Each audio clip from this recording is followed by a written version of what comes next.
Hey everybody, Dave Neal here, stand-up comic. Happy Friday. Let's get into it. This is going to be my final video of the day with regards to Colton Underwood. I'm feeling the fatigue. I understand. It's been a lot. People are annoyed. They're over it. All right, you came out. Enjoy. But here we are, celebrating him, talking about different aspects of the coming out and, of course, the not really addressing the situation that led to his sort of banishment from the Bachelor Nation after caught putting a tracking device under his ex's car. So anyway, let's jump right into this story. Now, I'm going to be sharing with you several things. I've got Tayshia Adams saying my time was not wasted on Colton Underwood's season. We'll play that clip. I'm going to also play this clip from Clay saying that Colton came out to Clay a week before he came out to the world, and his thoughts on that. But first, this article did not age well. This was from a podcast interview. This is only several weeks old. Sydney recalls Bachelor Colton Underwood playing favorites. He had the most contestants quit. So I didn't realize this was a stat that I needed, but now I know that I do. How many contestants? I guess he has the record.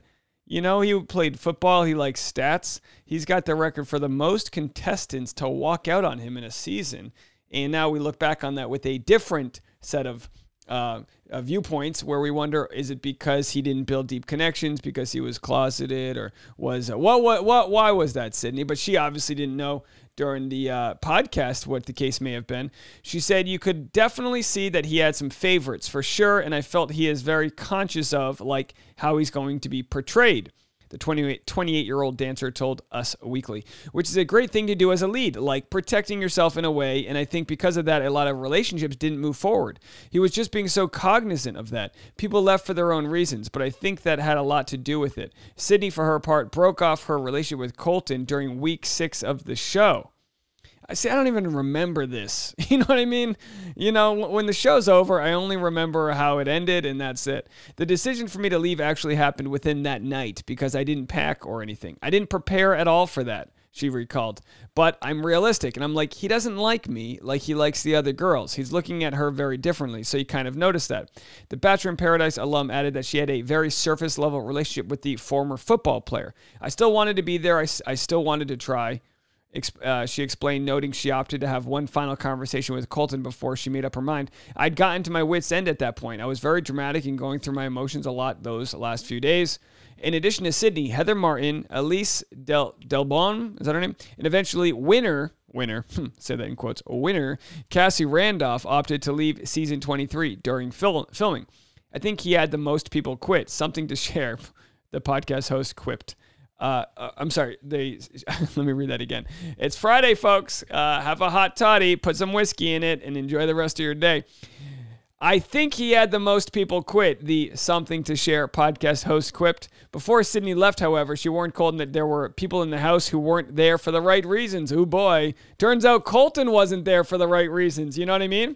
I mean, he said he went on Bachelor in Paradise just so he could have a shot at becoming the Bachelor. But then again, maybe this was his subconscious, you know, sort of like the inner turmoil of saying, well, if I can become Bachelor, then my secret will be safe forever. Or maybe I really am straight. If they chose me, I guess I'm straight, you know? Of course, these are thoughts that could be running through his head. If you saw how it kind of ended where the girls he wanted left, Cassie, I was kind of trying to help you out with that. I don't have regrets of anything I said. I stand by them. And I think that he needed to open up his eyes a little bit to what was around him and kind of give everyone a fair shot, which I felt like he wasn't. After Cassie walked away, Colton chased after her, dumping finalist Tayshia Adams and Hannah Godwin ahead of the finale. Of course, Tayshia Adams became the Bachelorette, and now she's with Zachy, old Zach Clark, or Clarky Clacky, old Zach Clark. And then Hannah Godwin's got her guy. They're building a backyard ahead of the finale.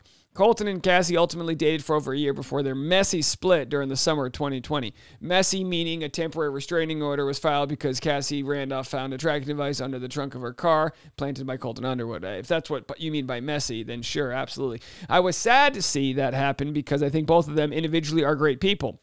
Well, I guess you could be a good person and do a bad thing. I guess that can happen. You know, we all have demons inside of us. I love a happy ending, and I love to see like love happen. I just think maybe they outgrew their relationship. I think both of them were very new to love in a lot of ways, and I think that was a great love for what it was. But because of that, it wasn't lasting. It was sad for me to see, but I can't say I was necessarily like shocked by them ending. Well, there you have it. And of course, this was several weeks before Colton came out of the closet, so how could she have known? I'll play the Tayshia Adams clip, but first, let me share this clip of Clay on Extra. You know this was happening. So I knew, I've known for about a week now, just from being in touch with Colton. And I actually got a chance to talk to Colton. And we got a workout together when I was in Denver. He told me he was gay, and he was coming out, and he had an interview coming up, and he was just nervous, and he wanted to talk to me. What advice did you give him? He was worried about people judging him, and you know, there's going to be, I'm not even gonna lie, there's going to be some people that they're going to say some stuff that might be hurtful. Mm-hmm. But you gotta block that out, and there's going to be a lot more people that you can help and people that are going to support you. And kind of just told him that it'll be good, give him a chance to be a teacher about something that he's experienced. He can really teach and help people through similar situations. Did you know this was happening? So I knew, I've known for about a week so now. that was it. I hate how it just plays on loop and then I forget. I'm like, oh yeah, that sounds familiar. All right, let's go to Tayshia. She's got 3 minutes here. Let's see what she says about her time not being wasted. Of course, it led to Zachy Clocky over there. I feel like when I watched the interview, beautiful voice. Honestly, I just felt bad for him. And the reason why I felt bad was because I feel bad for people that can't be themselves because of the stigma everybody else puts on them. You know what I mean? Like what you're supposed to be. And the fact is, like, he knew he was different since the age of 6. He knew when he was a freshman in high school, he said that he was more attracted to guys. Mm-hmm. The thing is, like, we as a society, like you were just talking about the like toxic masculinity, but like I feel like a lot of people make it very difficult for people to be their true authentic self. And for him, I feel like he could have come to terms with this a lot earlier in life if people weren't so judgmental and like being gay wasn't such a negative connotation. Like he was saying, it's true. Like you screw up in football or you do something stupid and it's like, oh, that was so gay. Like it has such a negative connotation. Like why would anybody want to be like, come out when people are going to be judging their every move? You know what I mean? Right. It's scary.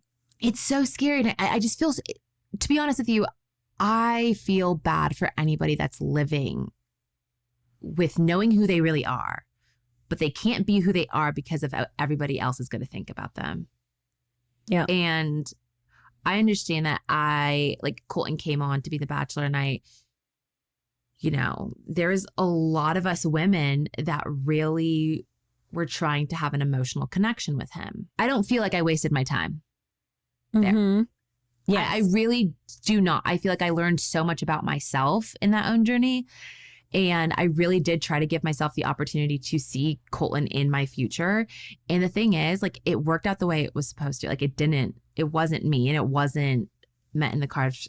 It wasn't in the cards for us. And I think that with him breaking up with Hannah G and we didn't understand it at the time, but he was struggling with that. And the fact that he had to pray he thanked God the day that he became Bachelor, saying like, thank you for allowing me to be straight, is so sad to me. Like he knew.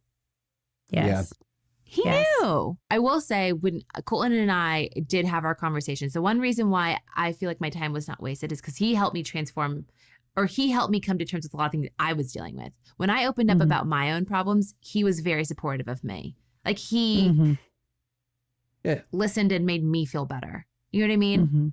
Yep. And so with that, if he would have like put me down or made me feel less than because of my own problems, then that would have been something else.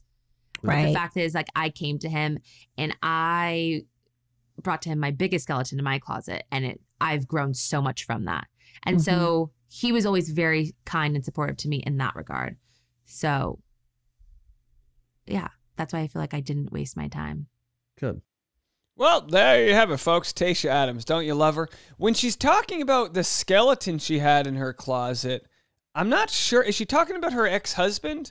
The fact that she came into that relationship a divorcee? Is that what she's talking about? I mean, we forget she was even married. I know several months ago we had a story go viral when her ex decided to like defend his good name. Obviously, he cheated on her, as we all know. Sometimes you can be really good at giving advice to other people and you can be a good person but not recognize your own glaring flaws. There's something to do with our brain and a survival mechanism. I think about this all the time with myself because I'm no great person. I'm like you and everyone else. I'm trying to make my living and find a way to afford a child. Maybe in the near future, maybe not. There's no rumor there. There's no praising, but I'm trying to just be a good son to my mom, a good fiance to my fiance, and a good brother to my brothers and a friend to a friend. And I think we're all trying our best there. But a lot of times what happens is we have this darkness within us that will inflame, whether it's road rage or our limbic systems get flared when we think we're being abandoned by somebody that disagrees with us, or a codependency issue that we have, or alcoholism, a chemical dependency. There's so many different issues that can come up within us that try to fill some void that we don't even know are there until it takes over our life. A gambling problem. People go, well, why didn't you realize that sooner? I don't know. I just thought that was normal. Oh, I don't know. I was just in love. Like Colton, he looks back on his relationship with Cassie. I loved her. I went to the end of the world for her. Why couldn't she love me back? Why can't my dad love me for who I am? You know what I mean? It's like, it might sound crazy to say, not to bring Colton's dad into it. I'm not a psychologist and I don't know anything about their family. Seems like a nice guy. But to think about like these voids we try to fill. So he's like running after Cassie, but it's like, what's he actually running after? And that's going to be something he's going to have to figure out, a conversation with himself and his maker. And it's interesting to see this all play out because you've got people like Sydney, didn't know he was gay, but knew that he wasn't into her. You've got other people that go like, look, like I wanted the best for him and this and that. And people that, things were just slightly off. You see this storybook ending, even with The Bachelor putting together the champagne and the flowers and Neal Lane's leathery old face and the whole thing. They put it all together, and even with that all said, without the authenticity, even though it looks like a relationship and it smells like that, even without that authenticity, it all crumbles. And crumbling for Colton, not necessarily a bad thing. He's going to live his authentic self, and I'll be honest, a lot of like cancers of the soul, a lot of torment, the way we wear our face, the way we age when we're just laboring to get through life, when we look ourselves in the mirror at night and know we're doing a job we don't love, when we know we're not being the best spouse to our partner, that can age you real fast, folks. To strip down from the world as it is now, and let me just end on this. Maybe this is a good Friday way to end. The pandemic has taught us a lot of things. The job you thought was safe isn't. The world you thought was safe isn't. No one's out there looking for your best interest. So you need to kind of create equity within yourself, not just for your career, but who you are. If you want to be a comic book writer and you're out there doing something else, you find a way to make that authentic life happen. I just chose comic book writer. Whatever it is you want in life, pursue it the way somebody with their head on fire pursues a pool of water. You understand that? And when you can find that authenticity, the long work days don't feel as long because you love what you're doing. You understand? So like for me, I preach that. Because I come from a business degree, worked in the cubicle briefly, kind of like jobs where people tell me what to do. I've done the hours where I'm, putting in my hours, which you'll never get back in life.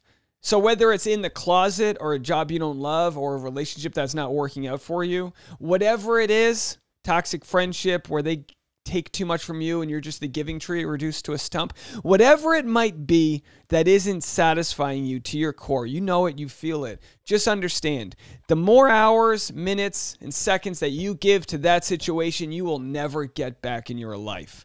Take control, be authentically you.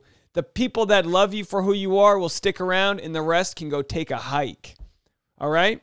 So think of that this Friday afternoon. And, there's going to be a million limitations. I can't afford to be who I want to be. I can't afford this. I don't have the opportunity to do that. You do what you need to do as if your head's on water and as if your head's on fire and you find that pool of water. Because life's too short, folks. Now, I'm happy for Colton. He's in his late 20s. He's going to be fine. Cassie Randolph is going to be okay, too. She's smart. She's got a good supportive family. She's going to be okay.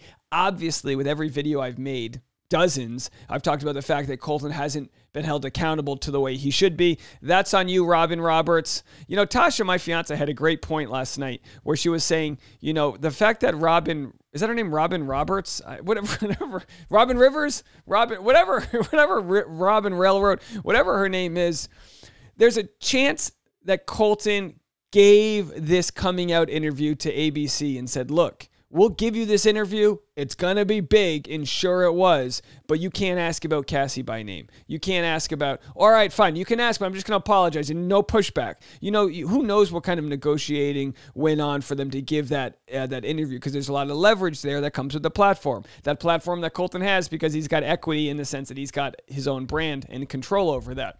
Now he needs to get control back, coming out and doing it strategically with the Netflix documentary. Some may see that as opportunistic. It for sure is. I don't think it takes away from the fact that he is gay and he is releasing this burden off of his shoulders, and I believe him there. And boy, when it rains, you better get out there and plant some seeds, and that's exactly what he's doing. He created this rainstorm, and he's addressing it, and power to him for that. But for all of you guys, if maybe I have the chance to strike a chord with you, pursue the life you want to live. My favorite mantra I live with this daily is leap and the net will appear. All right, folks, it's not going to appear till you leap. So be careful out there. Don't be afraid of heights. We'll see you guys next time. Leave a comment. The new vlog channel is live. We just hit 1,000 subscribers. Thank you so much for that. See you guys next time. Bye.